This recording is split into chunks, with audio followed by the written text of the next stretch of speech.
نومولود administrator Karachi barrister Murtaza وہاب نے جہاں notification جاری ہونے کے بعد آج باقاعدہ صبح 10 بجے بلدیہ عظمیٰ کراچی پہنچتے ہیں تو ان کا میٹروپولیٹن کمشنر دانش سعید ان کا استقبال کرتے ہیں۔ اس موقع پر راجہ رستم سمیت دیگر افسران بھی موجود تھے۔ تاہم اس موقع پر بیرسٹر مرتضی وہاب ایڈمنسٹریٹر کراچی نے باقاعدہ بلدیہ عظمیٰ کراچی کے محکمہ جاتی افسران کے ہمراہ اجلاس کی صدارت بھی کی اور اس موقع پر جہاں ان سے تمام تر بریفنگ حاصل کرنے کی کوشش کی ہوگی وہیں پر ان کو بھی یقیناً گائیڈ لائن فراہم کر دی ہوگی۔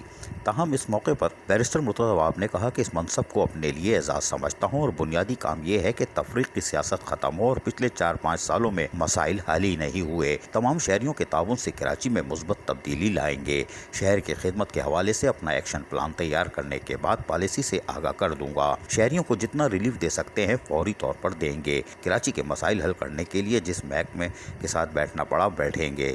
یہ سب کا شہر ہے، ضرورت ہوئی تو وفاق کے ساتھ بھی کراچی کے مسائل پر بیٹھ کر بات کریں گے۔ تاہم تعارفی اجلاس کے دوران انہوں نے کہا کہ 1994 میں پہلی بار KMC آیا تھا، میں نے اس ادارے کا عروج بھی دیکھا ہے اور زوال بھی۔ یہ میرا نہیں بلکہ ہمارا شہر ہے۔ آج یہ جس پستی کا شکار ہے اس کے ہم سب ذمہ دار ہیں۔ میں بلیم گیم نہیں کرنا چاہتا، آج کی بات کر رہا ہوں تو ہمیں اس شہر کو بہتر کرنا ہے۔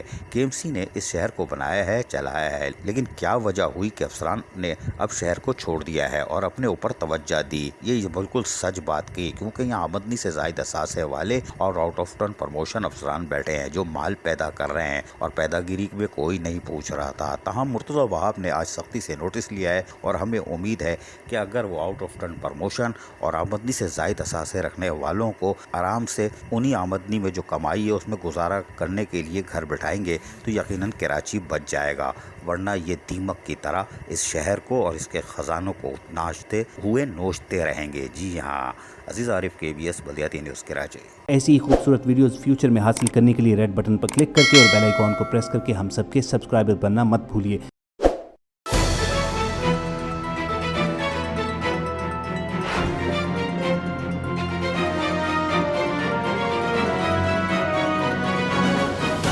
KBS بلدیاتی نیوز۔